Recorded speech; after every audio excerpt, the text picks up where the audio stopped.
Transportes Hombres Barrira enpresan emakume batek pairatu izan du jasarpen sexuala bere lankideen aldetik eta enpresaren konplizidadearekin langileak salatu egin du ezin zuelako gehiago eta jakinarazi digu hori enpresa konplizidadearekin bere datu pertsonalak helarazi dizkiela bere lankideei eta horrela jasarpena larriagotu du. Beste kasu batean, Arabako Foru Aldundiko azpikontrata enpresa batean lankide gizon batek bere lankide emakumea sexualki erasotzen saiatu izan da.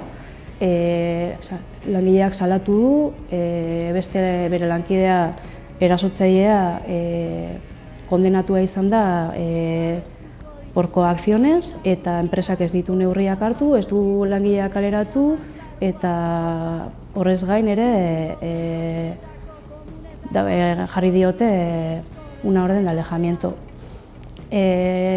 Jakin izan dugu enpresa horrek eta ez Arabako Foru Aldundiak ez dutela protokolo zehatzik horri egoera horiek ekiditeko eta emakumeak babesteko eta publikoki salatu nahi dugu.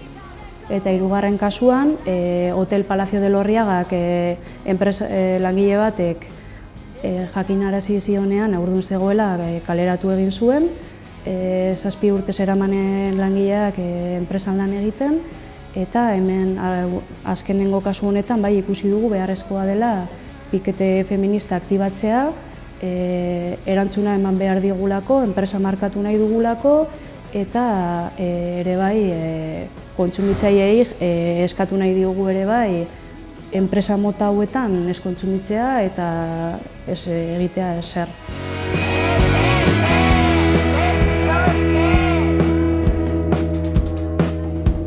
Hasteko esan behar dugu indarkeria matxista lan munduan dela egunero ematen den zerbait.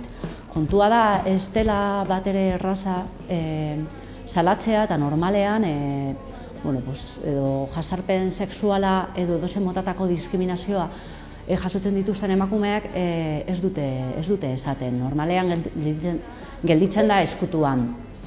Guk esan behar dugu sistema baten baitan gertatzen dela hori, hau da sistema kapitalista heteropatriarkalean.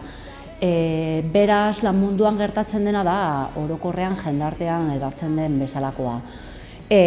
Hau da, gure hitza zalantzan jartzen da, sistema ez gaitu babesten, eta inkluso lankideen aldetik ez ditugu aurkitzen ez babesik, ez laguntzarik ez ezer, enplegu galtzearen mehatxua horren atzean dago ere. Harremanak dira oso hierarkikoak eta botere harremanak dira lantokietan ematen direnak. Zer aurkitzen dugu hau ere gertatzeko? Enpresen aldetik gehienetan ez daukatela sexu jasarpenak egiteko protokolorik edo protokoloak daukaten enpresetan ez dute ondo aplikatzen edo ez dute aplikatzen. Orduan, inpunitatea da egunerokotasunean gertatzen den zerbait, ez? Oso importantea iruditzen zaigu sentsibilizazioa lankideen artean, ez usteko kasu hau gertatzen direnean, ez usteko emakumeak bakarrik, eta gure artean ere ez horrelako elkartasun sareak sortzeko.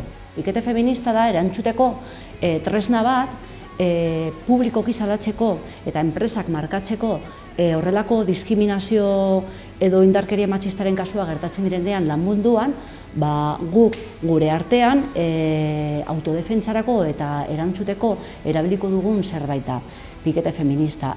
Zentzu horretan eta 3 kasu hauek ikusita, egingo duguna da pikete feminista aktibatu, kalera aterako gara piketearekin eta egin behar duguna egingo dugu.